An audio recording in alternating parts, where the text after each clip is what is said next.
লাভ হয়নি। এই আওয়ামী লীগ আবার আসবে, কিভাবে আসবে? সেনাপ্রধান যখন অন্তর্বর্তীকালীন সরকার আসলো, এটা আসিফ মাহমুদ মানে আমাদের ক্রীড়া উপদেষ্টা নিজে এই কথা বলছে যে সেনাপ্রধান বলতেছে কি অন্তর্বর্তীকালীন সেনাপ্রধান মনে করছে আওয়ামী লীগ নিষিদ্ধ করে লাভ হয়েছে কি? কোনো লাভ হয়েছে? কোনো কিছু লাভ হয়নি। এই আওয়ামী লীগ আবার আসবে, কিভাবে আসবে?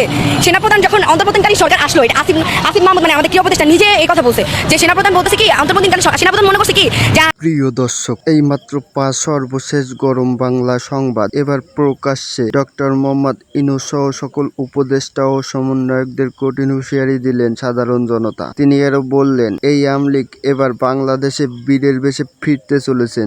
বললেন আন্দোলনকারী শিক্ষার্থী তামান্না। তো তিনি আরো কিছু গুরুত্বপূর্ণ তথ্য ফাঁস করলেন, আপনারা শুনলে অবাক হয়ে যাবেন। তো আজকের ভিডিওটি খুব ইন্টারেস্টিং হতে চলেছে, না টেনে স্ক্রিনের মাধ্যমে পরিপূর্ণভাবে দেখে আসি। তো প্রিয় দর্শক, ভিডিওটি ভালো লাগলে একটা লাইক করবেন আর কমেন্ট করে মতামত জানাতে ভুলবেন না। তো দর্শক, চলুন ভিডিওটি কি হতে চলেছে স্ক্রিনের মাধ্যমে পরিপূর্ণভাবে দেখে আসি। কিছু লাভ হয়নি।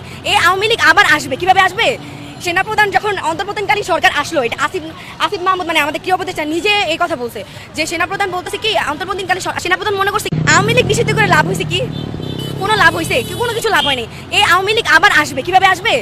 সেনাপ্রধান যখন অন্তর্বর্তীকালীন সরকার আসলো, এটা আসিফ মাহমুদ মানে আমাদের ক্রীড়া উপদেষ্টা নিজে এই কথা বলছে যে সেনাপ্রধান বলতেছে কি অন্তর্বর্তীকালীন সেনাপ্রধান মনে করছে কি যে হাসিনা গেলে পুরোটা ক্ষমতা সেনাবাহিনীর হাতে চলে আসবে। সেনাবাহিনীর হাতে আসা মানে কি সেনাপ্রধান দেশের দায়িত্বে।